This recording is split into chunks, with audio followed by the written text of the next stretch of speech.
1 tumbler குதிரைவாலி அரிசி 2 to 3 times நல்லா வாஷ் பண்ணி 1க்கு 3 தண்ணி ஊற்றி ஊற வச்சிடுங்க 10 நிமிஷம். சின்ன வெங்காயம், இஞ்சி பூண்டு, பச்சை மிளகாய், கொஞ்சம் கொத்தமல்லி க்ரஷ் பண்ணிவிடுவோம். வெஜிடபிள்ஸ் ரெடியாக இருக்குது. சட்டியை சூடி பண்ணுவோம். 2 ஸ்பூன் எண்ணெய், 1 ஸ்பூன் நெய் ஊற்றுறேன். ஸ்பைசஸ் தாளிச்சிட்டு வெங்காயத்தை போட்டு வதக்குறோம். இது வதங்கின பிறகு க்ரஷ் பண்ண அந்த இன்க்ரீடியன்ஸை போட்டு நல்லா வதக்குங்க, பச்சை வாசனை போகிற வரைக்கும். இது கூட வெஜிடபிள்ஸ் ஆட் பண்ணி கொஞ்சம் வதக்குவோம். கொஞ்சம் வதங்கின பிறகு கடைசியாக தக்காளியும் சேர்க்குறோம். தக்காளியை சேர்த்து வதக்கின அப்புறம் இன்னும் கொஞ்சம் ஸ்பைசஸ் ஆட் பண்ணுவோம். பொடியெல்லாம் ஆட் பண்ணுவோம். மஞ்சள் பொடி, மிளகா பொடி, கொஞ்சம் கரம் மசாலா, இதுக்கு வேணுங்கிற உப்பு போட்டு நல்லா வதக்குங்க.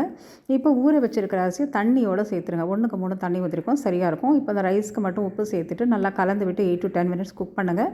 திறந்தீங்கன்னாக்கா வாட்டர் நல்லா அப்சர்வ் ஆகிருக்கும். நல்லா கலந்து விட்டு அடுப்பை ஆஃப் பண்ணிவிட்டு ஒரு 10 நிமிஷம் தட்டு போட்டு மூடிட்டு திறந்து பார்த்தீங்கன்னா சூப்பரான வெஜிடபிள் ரைஸ் குதிரைவாலி அரிசியில்.